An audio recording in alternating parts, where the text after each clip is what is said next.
আসসালামু আলাইকুম প্রিয় কৃষিপ্রেমী ভাই ও বোনেরা, আশা করি ভালো আছেন। Agriculture info Bangla YouTube channel পক্ষ থেকে আপনাকে স্বাগত জানাচ্ছি। আমরা আছি আমাদের ট্রায়াল ফিল্ডের পাশে। এখানে আইপিএম প্লট করেছি ধানের জীবনচক্র সহ। আমরা এখানে উন্নীতভাবে বালাই ব্যবস্থাপনা করে দেখাবো। পাশাপাশি আজকে আমি এই জিনিসটা যেটা না দেখালেই নয়, আমি একটু এই জিনিসটা দেখাই। আপনারা দেখছেন এখানে একটা টবের ভিতরে চারা আছে, ধানের চারা, একটা ধান গাছের থোক বা গোছা। এইখানে আমরা এটা এটা আমরা বানিয়েছি হচ্ছে মিউজিয়াম, আপনার ইনসেক্ট মিউজিয়াম না, চিড়িয়াখানা, সরি ইনসেক্ট চিড়িয়াখানা বা জু।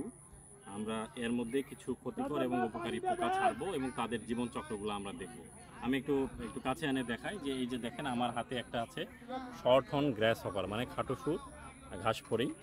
এই পোকাটাকে আমরা এখানে অবমুক্ত করব এবং এর জীবনচক্র এবং ক্ষতির লক্ষণ কী কী সেটা আমরা দেখব। এই যে আমরা এইভাবে ছেড়ে দেবো।